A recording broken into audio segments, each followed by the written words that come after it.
عمومی طور پہ ہمارے ہاں جو محبت کی شادیاں کہی جاتی ہیں وہ زیادہ تر ناکام ہوتی ہیں اور طلاق تک نوبت پہنچتی ہے۔ اس کا سبب کیا کہ کچی عمر کے بچے اپنے جذبات سے فیصلہ کرتے ہیں اور ان کی نظر کے اندر صرف ایک دو چیز دیکھنے کی ہوتی ہے جس سے وہ فیصلہ کرتے ہیں، لیکن کہنہ مشق اور گرم سرد چشیدہ والدین اس بات کو جانتے ہیں کہ ہماری اولاد کی ترجیحات کیا ہیں اور جو ہے وہ ازدواجی زندگی کیسے خوبصورت گزرتی ہے۔ اس لیے وہ جو فیصلے کرتے ہیں وہ فیصلے جو ہے وہ بہت اچھے ہوتے ہیں۔ کبھی ایسا ہوتا ہے کہ اولادوں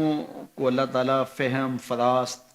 اور عقل و خرد کی فراوانیاں نصیب کر دیتا ہے اور والدین واقعتاً فہم اور سمجھ میں اس مقام پہ نہیں ہوتے، تو سعادت مند اولادیں اس وقت بھی اپنے والدین کو شامل کرتی ہیں اور ان کے فیصلے اچھے بھی ہوتے ہیں۔ لیکن عمومی طور پہ ہوتا ہے کہ چاہے وہ اسکول، کالج اور یونیورسٹی میں نہ بھی گئے ہوں والدین، لیکن ان کے تجربات عملاً جو ہیں وہ زیادہ ہوتے ہیں۔ اسی لیے فرمایا گیا سید عائشہ رضی اللہ تعالیٰ عنہ سے مروی روایت ہے، ایما امرأۃ نکحت بغیر اذن ولیہا فنکاحها باطل فنکاحها باطل فنکاحها باطل، 3 مرتبہ فرمایا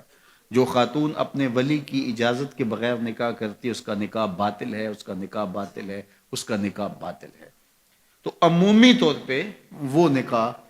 جو ہیں وہ ناکام ہو جاتے ہیں، اس لیے کہ وقتی جذبات سے وہ رشتے جڑتے ہیں اور وہ ایک خاص عمر تک وہ جذبات ہوتے ہیں، لیکن اس کے بعد وہ رشتے ٹوٹ جاتے ہیں۔ ماں باپ کو پوری ترجیحات اور پوری زندگی کے سارے نشیب و فراز کا علم ہوتا ہے اور وہ ساری چیزیں سوچ سمجھ کے کوئی چیز جو ہے وہ طے کرتے ہیں۔ اس میں بعض کا ایسا بھی ہوتا ہے کہ والدین بچوں کی ترجیحات دیکھے بغیر اپنی خواہش کو مقدم کر لیتے ہیں، تو یہ چیز بھی تناؤ کا سبب اور طلاق کی نوبت تک پہنچا دیتی ہے۔ یعنی بعض کا ماں باپ کو ضد ہوتی ہے کہ میں اپنے رشتہ داروں میں ہی اپنے بچے کا نکاح کرنا ہے اور وہ بیٹی جو ہے اس کا مزاج نہیں جڑ رہا ہوتا، تو یہ خواہش اچھی ہے، لیکن اگر ان کی زندگی تلخ ہوگی تو اپنی خواہش کو اولاد کے لیے قربان کرنا ہوگا۔ بہرحال جو بھی ذرائع ہیں طلاق کے، جو بھی اسباب ہیں، محرکات ہیں، نتیجہ اگر طلاق تک پہنچ جائے، مرد کو پھر بھی اس کی مردانگی روک رہی ہوتی ہے اور عورت بلا جھجک جب وہ جذبات میں آتی ہے تو وہ طلاق مانگنے میں دیر نہیں کرتی،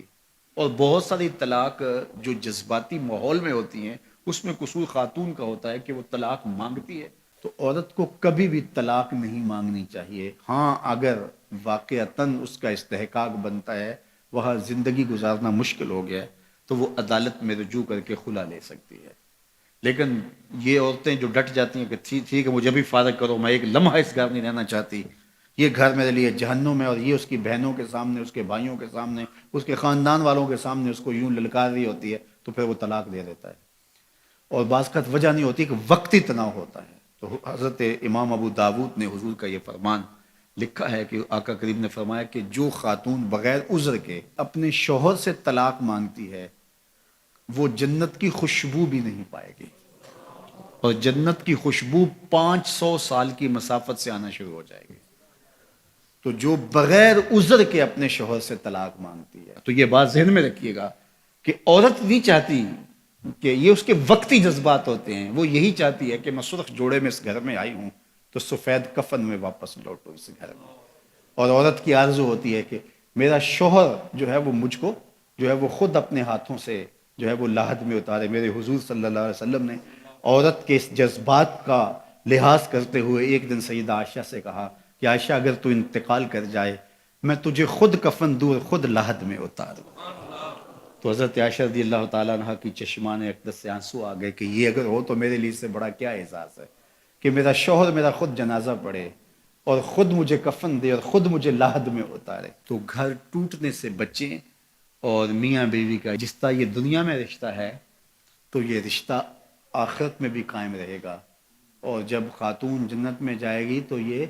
جو ہے وہ ان حوروں کی جو مرد کو جنت میں عطا کی جائیں گی یہ ان کی سردار ہوگی،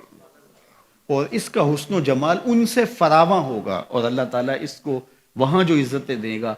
چونکہ وہ دار الجزا ہے، دار العمل تو ہے نہیں ہے، تو وہ دیدنی ہوں گی۔